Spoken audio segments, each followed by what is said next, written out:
It is December 2nd, 2025, and once again, Russian President Putin is being misquoted by the mainstream media as they claim that he is essentially calling for war with Europe, when in reality, he just said that Russia has no plans to attack Europe, but that they would be ready if Europe wanted to pursue a full on war, because of course they have to be prepared for anything at the end of the day.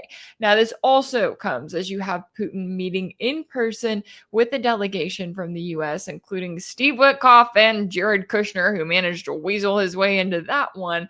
A lot of eyes on this meeting wondering what it will mean for the state of a possible peace deal between the US and Russia that Kiev and European politicians are trying to get their hands on and trying to essentially ruin. But then the question still remains of whether a deal is even possible in the first place, as the West has made it clear that they do not take Russia's security concerns seriously. So what does all of that mean for the current conflict? Well, we got into all of that and more with a special guest earlier, so let's take a listen to that conversation now.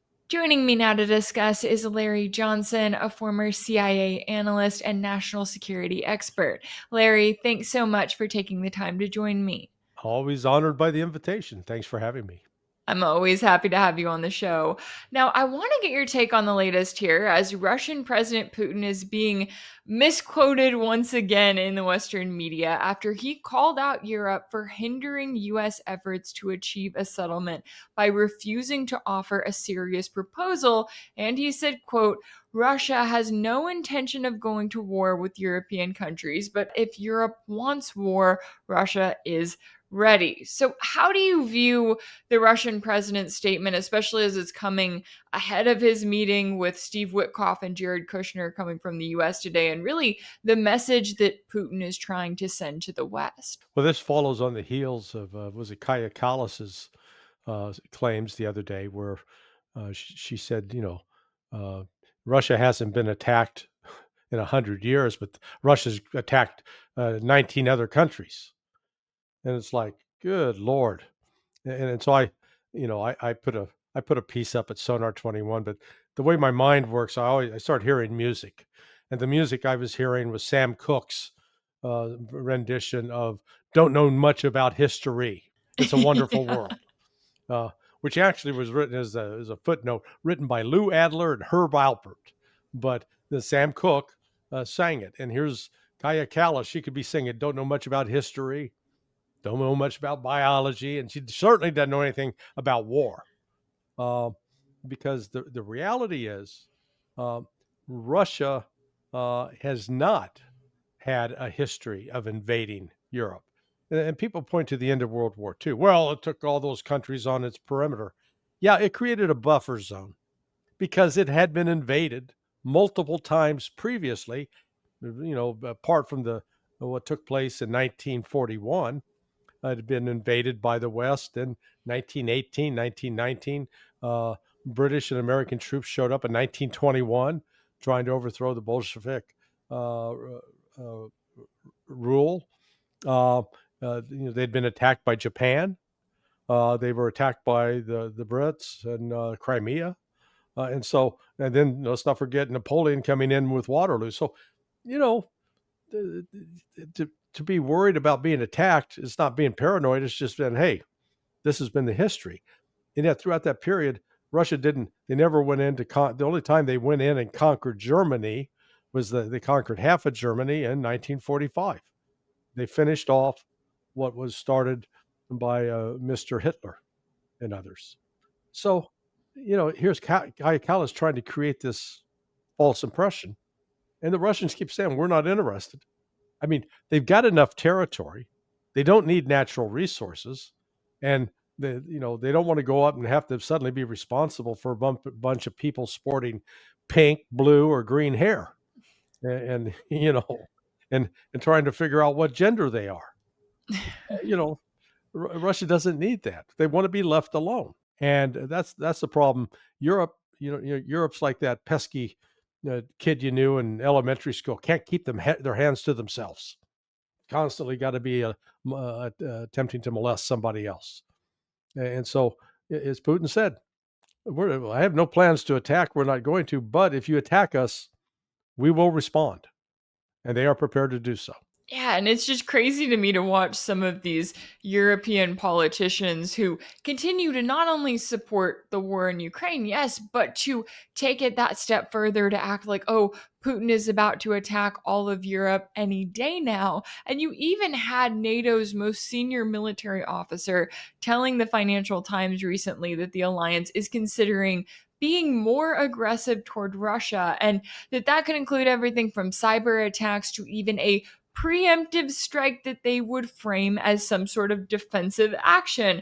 Not really sure how that works, but I mean, how insane is it? The comments that we're hearing from NATO, we know that they are not backed up by any kind of weapons or any kind of capabilities to actually take on a war with Russia, aside from, I guess, if they want to go to a nuclear war and just end it all. But I mean, how do you view this increase in comments that we're getting from NATO officials? That's like an annoying chihuahua. There's some great videos, and I'll get them posted later. I got Rottweilers. That's my dogs, and there are a couple of videos out there of this one Rottweiler, big boy, sitting there trying to sleep, and this Chihuahua is just going yap yap yap yap yap yap yap.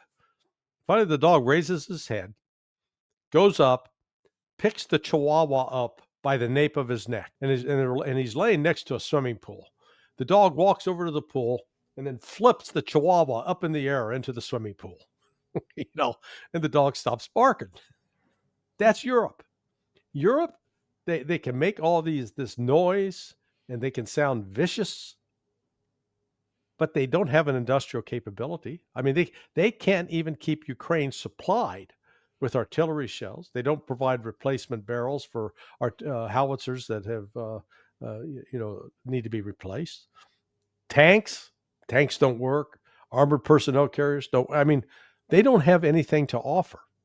So yeah, they can make all the threats they want, but what I found fascinating was the European reaction to the 28-point peace plan, because one of their amendments and suggestions was, oh yeah, Ukraine needs an 800,000 man army.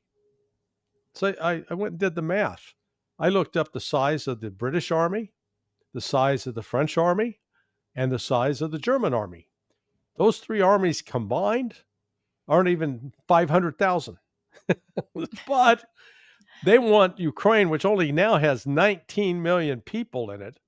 It used to have like 43 million, but a lot have left. Some have been killed. They want Ukraine at 19 million to provide an army that is bigger than those three countries combined. In fact, the only way to get up to 800,000 would be to include Turkey. Turkey right now has the second largest army in NATO at 320,000. U.S. has the number one. So it shows how divorced from reality these people are. Germany of late, they've been trying to demonstrate that they could actually mobilize troops to threaten Russia. And, they were supposed to demonstrate that they could cross a bridge, and it was a complete failure. They were unable to do it. So they think that they'd be looking at building up a military presence in Ukraine over a course of 3 years. Russia's not going to stand by and let that happen. So, I mean, that's what I say. The Europeans, they're either taking some illegal narcotic substance that's affecting their judgment, or they're just flat out ignorant. Yeah, it's crazy to me the way they act like one day that the Russian military is on the verge of falling apart and can't do anything, and then the next moment they're like, oh yeah, they're about to march on our doorstep. We need to just keep this war going further and further.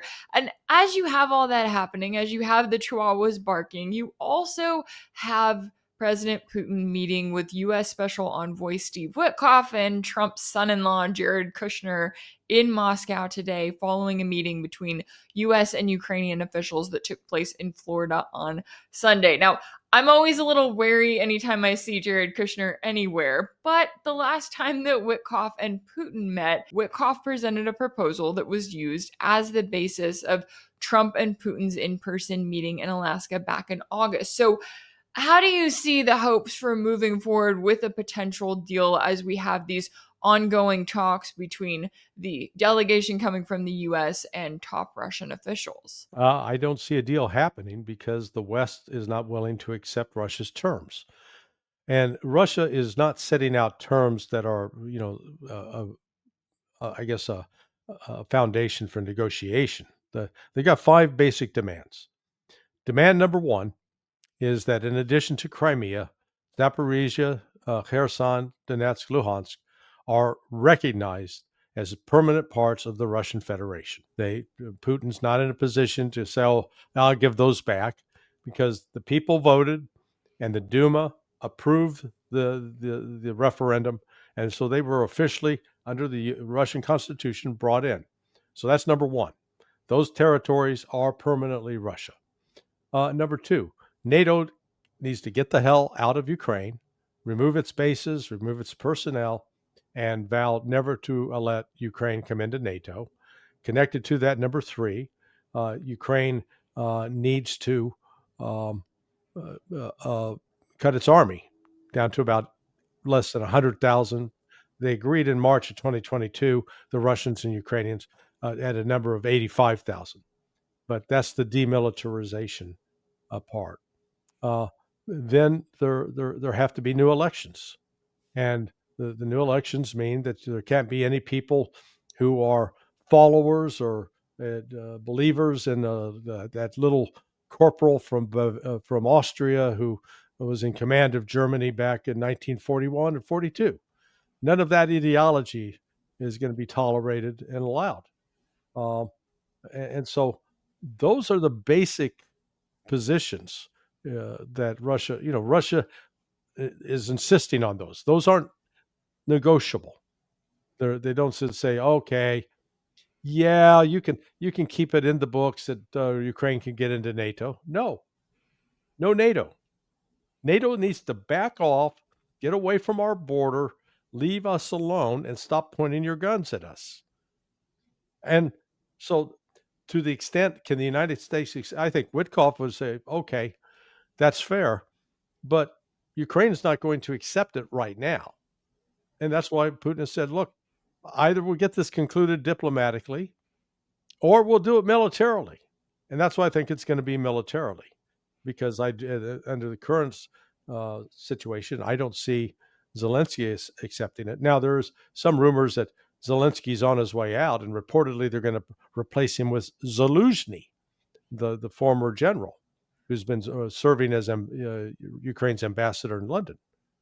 Well, big problem there.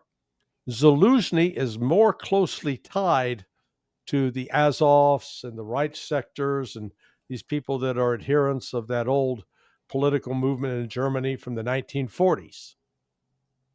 So, and plus, he can't just be appointed president. Russia is going to insist that whoever's there has to be elected, but the election's got to be monitored in such a way that none of the folks with that unfortunate ideology that was espoused by the likes of Bandera is allowed in government. Then Russia, it's important for people to remember Russia agreed in March of 2022 that Ukraine could keep the Donbass. They could keep Donetsk and Luhansk. All they had to do was assure that the civil rights of the Russian speakers would be protected, that the language would be part of the official language of Ukraine, and that the military of Ukraine would be sharply reduced, and they'd stay out of NATO. And actually they had a tentative agreement on those points until Biden sent Lloyd Austin to meet with Boris Johnson, and then Boris Johnson went and told Zelensky, no, in certain terms, you do that, you'll not have any place to flee. We're cutting you off. So the West sabotaged it. So Russia has shown in the past that it was willing to make some gestures. They made those gestures. It was rebuffed. So now they've extended it and they've added to those demands. It's tougher demands. And Putin said just within the last 6 months, this deal that's on the table now, if you don't take that, the next step, and this is, I believe, where we're going, Dnipropetrovsk, Kherson, Kharkiv, Sumy, and possibly Poltava will be given the chance to vote to join the Russian Federation. and I suspect they will vote to join the Russian Federation because there's no future in Ukraine. And Russia will take control of Kiev, or Kiev, as people like to call it, and Odessa. That's where this is going to end. Uh, Russia will be in solid control from Odessa all the way up to the eastern shore of the Dnieper River. And, Ukraine, if Ukraine survives, it's even questionable whether they can survive because, they in 2010, they had 43 million people. Now they're down to 19 million. So that's an enormous loss of population, and um, plus with the number of young men killed, the likelihood of a baby boom is not there. So it's a dying population. Yeah, it really has been interesting to watch as this has come about. And I'm with you. You see what Russia offered back in early 2022 when they were like, look, we don't want to continue this war, right? We want to make a deal with you. We've been saying that for months. And then the West said no. And then even now, you look at the proposals that are being reported in the media. And of course, we don't know exactly what is being presented to Russia. But when you look at what's in the media, I'm going, these are not serious, right? To include these vague security guarantees for Ukraine or to claim that, oh, the sanctions on Russia will be lifted as a case by case basis if NATO approves of their actions. There's no reason for Russia to agree to any of these deals because they are actively wearing down Kiev's forces. And there's really nothing in the grand scheme of things that the NATO alliance can do about it. And I'm curious, when you look at Russia and kind of exactly as you were laying it out there, right? That doesn't necessarily happen overnight, but that is the route that we're going down. I know that some people are concerned that Russia is either going to agree to some sort of a deal or that they're not going to go all the way to Odessa or that they're going to kind of stop short. How do you see those concerns and really what Russia is looking at when it comes to the big picture? Well, I understand why they believe that based upon, Putin's been fooled a couple of times in the past. The last time we saw a diplomatic push like this was in January of 2015, when the Battle of Debaltseve was unfolding. The militias in Luhansk and Donetsk had the Ukrainian army surrounded, pinned down in a cauldron, and they were defeating them severely. 6 days before the end of that battle, Angela Merkel flew to Moscow, met with Putin, and basically persuaded Putin to sign on to Minsk II. Not as the agreement wasn't between Russia and Ukraine. The agreement Minsk II was between the government of Ukraine and the let's call it the oblasts of Donetsk and Luhansk.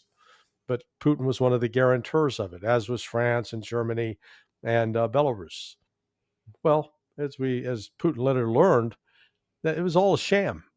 Merkel said in December of 2022 that, yeah, we just did that to buy time for Ukraine to re-equip, rearm, recruit, etc. And so Putin recognized he's been fooled once. And so, the old saying, fool me once, shame on you. Fool me twice, shame on me. And so Putin's recognized, okay, I've been played once. This ain't going to happen. I did find it, he was pretty funny last week when he did that press conference at the end of the summit of the CSTO, the different countries and their security agreement. When he was asked about, because one of the principles of that 28-point plan was, hey, we'll let you join the G8 again. We've been the G7, but now you get to be part of the G8. And his answer was essentially, you got to be kidding me. Why would I want to join that group of losers? I mean, basically, that's what he said. He goes, they don't have anything we need. He says, we're already part of BRICS, and BRICS is, basically kicking their rear end. We got more people. We got a faster growing economies. We got a higher growth rate. No, G7, forget about it. It's like, hey, you've got the chance to go to Disney World, or you can go have a colonoscopy. What? offering you the colonoscopy, and people are going, I don't want that. That's Putin. Yeah, I just love the fact that they really thought that they would Yeah, throw it in there and be like, oh, if we invite you back to our little club that we kicked you out of when we weren't happy with you, it's like, no, Russia doesn't want to go back. They're not going to just end this war and be like, oh, we get to be in the G8 again. But that level of thinking that we're seeing from NATO has been, interesting to watch, as we're also kind of keeping an eye on what's happening in Kiev, because you've got Zelensky in Ireland today for what is essentially a pep rally and a small fundraiser. But back home in Kiev, his world is falling apart, and it has been over the last couple of weeks. You've got his chief of staff and really kind of his guard dog, Andrei Yermak, resigning last week in a growing corruption scandal that is eating away at his inner circle. So, how do you view the position that Zelensky is in right now? And do you think that his days are officially numbered? yes, I do. I think, in fact, the initial link about the leak about the $100 million and getting NABU, their National Bureau. I forget what the acronym stands for, but it's basically the Corruption Bureau to investigate political corruption. When that 100 million leaked, because I'm privy to information about there's actually a criminal investigation that the Pentagon is involved with, or the Department of War in Ukraine, that is looking at $48 billion that have gone missing out of a total of $360 billion that Ukraine has received over the course of the last 4 years. So to go out and leak 100 million as if that's a big deal, yeah, it's because this money, the way this worked is the Zelensky government, and Yermak wasn't the only one. The money was siphoned off and then sent to the banks in the Baltics, in Estonia in particular, I believe. And then from there, it was laundered. And by laundering, it was moved to shell companies. And then payments were made to people, including at least 23 members of the U.S. Congress, both Senate and House, getting millions, multiple millions. So the money was spread around. They were buying, I guarantee you, that there are senior members of the EU. Ursula von der Leyen, I wouldn't be surprised if she's on the take. Kaya Kallas, I wouldn't be surprised if she's getting a little bonus for her efforts. So that's what, the heat is on now. And I think the reason that was leaked out was to put Zelensky on notice. We'll see what, let's keep an eye on Yermak. If he's still alive by the end of next week, then I think that means definitely Zelensky's days are numbered, because Yermak is going to put the finger on him. He's not going to take the fall. He's going to, I'm sure he's kept some receipts to show who's actually to blame. And, they've got evidence about, U.S. senators. I'm sure they're going to he'll trade out that information that is a way to save himself. So, this isn't over. But corruption is just one aspect of it. When you look at, the writings of Clausewitz, who wrote the book von Clausewitz on war, he really, the winning a war entails three elements, not just what you do militarily on the battlefield and capturing territory. One, maintaining the morale of the public, that the public believe it's something worth fighting for. Well, you're not seeing that in Ukraine. Instead, you're seeing these collection gangs that go around tackling people, hog tying them, and throwing them in the back of a truck. And you're now recruited. But the other element, the third element, is economic. Do you have the money to pay for the war? Do you have the industrial production to produce what you need? Or do you have the backers that can give you those things? And on that count, Ukraine is in a complete collapse.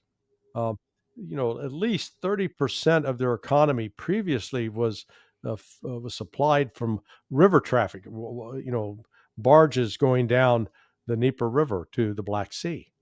Well, that's been closed off now for 3 years. And Russia, by virtue of controlling Zaporizhia and farther south in Kherson, completely shut the waterway down. Now, Russia doesn't need it for its economy, but Ukraine certainly does. The Ukraine's debt to GDP, 4 years ago, I think their debt to GDP was like 30%, maybe. Now it's over 125% and anticipated to be 136% this year. And so the way to think about that is for every every dollar, if you spend $100, you're gonna, or if you get $100 in income, you're spending at least $136. That's unsustainable. You'll run out of money, and that's in fact most wars end not because of defeats on the battlefield, because the other side's exhausted. It can no longer fund it. Now, Ukraine is relying upon the West to keep the money flowing. Trump's not going to do that. And Europe can't do that. Not that they don't want to, but they don't have the financial depth. They don't have the industrial base. And they certainly, all of them are the UK, France, and Germany, they're struggling economically. Yeah, it's very telling as you're watching the US in this position and Kiev in this position. And I'm looking at it and I'm going, okay, the smart thing for the West to try to do would be to make a deal. And it seems like there's a few in the Trump administration who get it. Maybe Steve Witkoff, because he has sat down and spent hours and hours talking face to Putin and he kind of understands. And there are days when I think Trump maybe kind of gets it. The last thing I wanted to bring up is just the position that the US is in right now and the Trump administration's ability to. I mean, I look at them and I go, okay, are you guys going to get serious and try to make a deal before everything in Kiev falls apart? Are you going to try to back out of this and just go, oh, it's Europe's problem now and act as though you have no involvement when it comes to Kiev? How do you see kind of the US and their handling of the current situation with this conflict? I think they're going to try to back out. Uh, I do believe that Trump notoriously is accused of not reading, but I think he does read one thing: polls. And the polls are not good for him. Uh, he is shredding and shedding the support, particularly among the under 40 crowd, the 20 to 40 crowd. And two of those, the issue is both support, the unvarnished, uncritical support for Israel first.